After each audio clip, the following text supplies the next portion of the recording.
Community Viewpoint.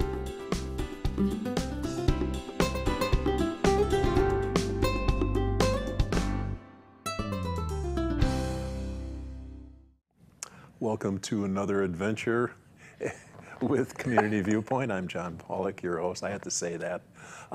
It's always an adventure with my guest, and my guest today is Susan Holecheck, and we're going to be talking about an event, a very important event that'll be the first one ever. Maybe we'll have more of them, but it's called the Remote Area Medical Event. And before I babble on it, let me have Susan give you some insight on what it is and where it's going to be held. Susan, take it away. So I'm really happy to be here. I always enjoy being with John. So many of you have heard about this event already. We have really tried to get the word out early on. But as an event like this evolves, things change. So I want to thank John for letting me come on today so we can touch on those things that have changed. But so RAM was started by Stan Brock. His early years, he actually lived and worked in British Guiana. And so he really knows what it's like to not have good medical care close by. Exactly. And with that love and that passion, he decided to really dedicate himself and start an organization that really goes all over 2 countries throughout the United States, and they hold these free medical clinics. And I think they've had like over 380 since 1982. So how lucky are we here in Pahrump to be able to have a 2.5-day event where you can get general medical, dental, or vision care absolutely free. They're not going to ask your name. They're not going to ask if you have insurance. This is just tremendous. Yes, it is. And to give you a little insight what it is, we pulled off of YouTube one of the RAM events videos, so we don't have to worry about licensing or anything. So let's roll that now and show you a little bit of what it's like. This is the 559th Remote Area Medical Clinic. At 6 a.m. in the hills of eastern Kentucky, Stan Brock opens the doors to his Remote Area Medical Clinic, or RAM. It's a small crowd, so everybody's going to get seen. Normally there would be 1,000 people in line waiting for free medical care. Below freezing temperatures brought out a smaller crowd. Stan Brock founded Remote Area Medical 23 years ago to bring care to developing countries. Soon after, he went to a rural county in the U.S. And so we were asked if we could go up there with a few dentists, because they had a lot of dental problems in the area. And we did, and were surprised by the turnout, and from there it just grew. Several times a year, RAM sets up its remote clinic in places like Knott County, Kentucky, for a weekend. Known for its rolling hills, this is coal mining country. Many residents work low-wage jobs and cannot afford to see a doctor. Lamps go on the table. RAM depends entirely on volunteers. On this weekend, 6 eye specialists, 24 dentists, and an assortment of other physicians and volunteers will treat almost 1,000 patients. I think you're supposed to open up out here around 6. Okay. At 4 a.m. Saturday, the parking lot was already bustling with activity. Danny Sloan and his family had been waiting all night. I'm looking for some eyeglasses and a cancer screen. Number 1. Number 2. In the U.S., government-provided health care is more easily available to children than adults. Here, they're going in line. Most of the people here have jobs, but still cannot afford health care. James Francis is unemployed. RAM is his only chance to see a doctor. I said to my girlfriend, I said, well, I need to get up about 4 o'clock and get up there. And then when I got here at 5, I was like number 82 already. So, you know, that shows how important this was, you know. And then here I thought, you know, well, I'm going to get there to be the first one to get in line, you know. Nearly 46 million people are uninsured in the U.S., but Brock says he sees many who have insurance. The most common need is for dental and eye care. They have insurance, but it either has a very high copay, and so they can't afford the copay, or it doesn't cover those 2 essential services. That's what we were just talking about. Later in the evening, Kentucky Lieutenant Governor Daniel Mangiardo, a physician, stopped by to talk with some of the volunteers. The topic quickly turned to why so many people in the U.S. have no access to health care. The healthcare system is broken. It doesn't matter who pays for this inefficient, very expensive system. The problem is the system costs too much for anybody to be able to afford. Is that what you're saying? After hours of standing in line, after all the poking and prodding, patients like Sandy Eckridge leave with more than just fixed teeth. Smile, teeth, and glasses. Oh, those are pretty. Should you try those? Remote Area Medical plans more expeditions in the U.S. as well as Africa and South America. Jeff Swycord, VOA News, Knott County, Kentucky. And that gives you a little overview of what the event is like. Ours will be a little bit different, and you want to explain? It will. You can. What they try and do is tailor the events for the needs of the community. And some communities, they may add a veterinarian clinic. We in Pahrump have not added that facet, but what we did do is we've added a flu shot clinic. We think this is just the perfect time of year. Oh my goodness, yes, yeah. You know, for people to get their flu shots. Ow. We also have an area where we can do what are called mental health assessments. And so we felt like that was important for our community as well. Mm-hmm.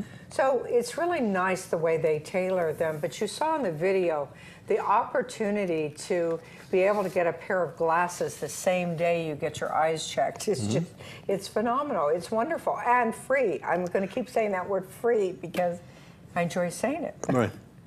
So and you'll have all these different glasses to pick from.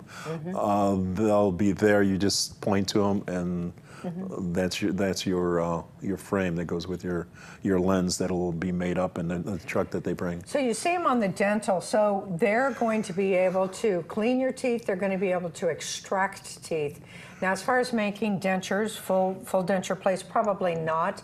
But we also want to stress that when you have work done at this event, then don't think people are going to leave you high and dry. There is going to be an actual exit referral process on the day that you're there. So, in other words, if someone has said, you know what, we suggest that you have someone take a look at this in another week or two or month or whatever, there's going to be volunteers there that are going to help you with that sort of exit referral process. Right.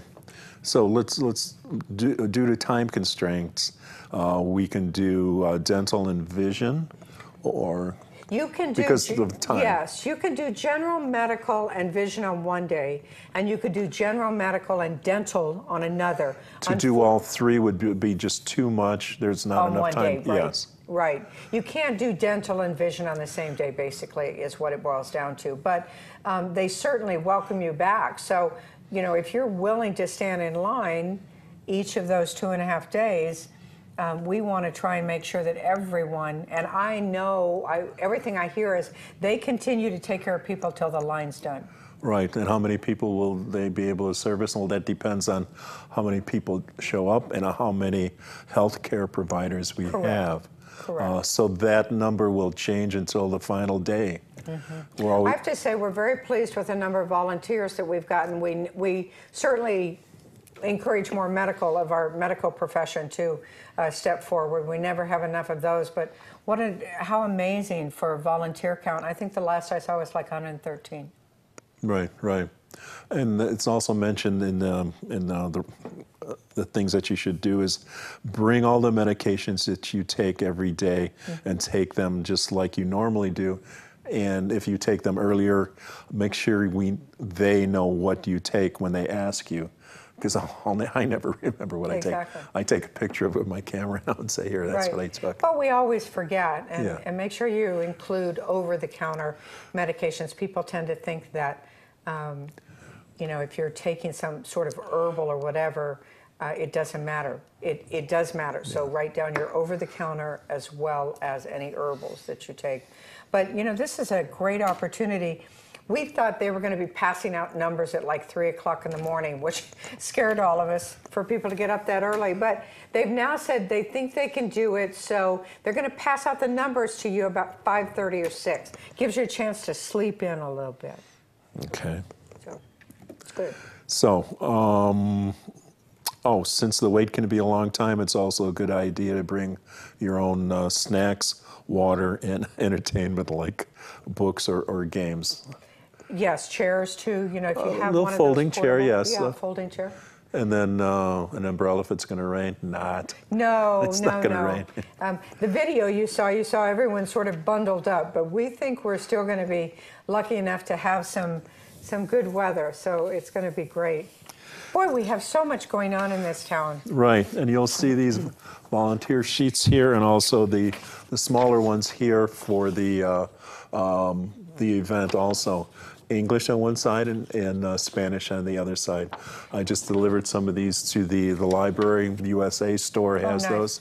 If you think you want to volunteer, and we would love to have people continue to volunteer, unfortunately, you need to go on the website. You need to actually go on ramusa.org, and go onto their website.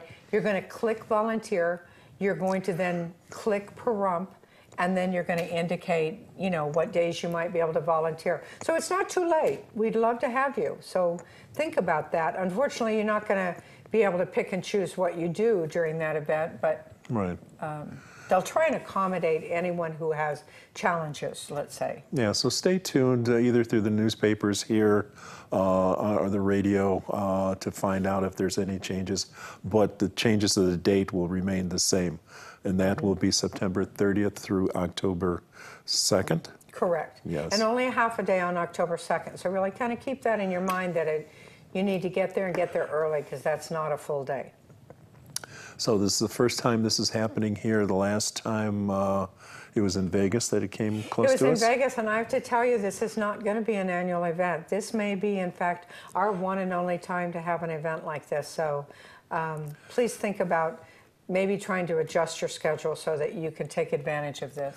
All right, so in the last minute that we have left, what are the big talking points we have to get through to them? The 30th through the October 2nd, you are only able to be there for yourself. You can't take a number for someone else. Right, you can't hold a place in line. And veterans out there, remember our Veterans Bus. Try and call. We're going to try and take as many of you as possible to this event. So remember that. That's free to you and anyone who accompanies you. All right. Thank you, Susan. Thank you, Noah. Thank you for watching, and we'll see you next week. Community Viewpoint.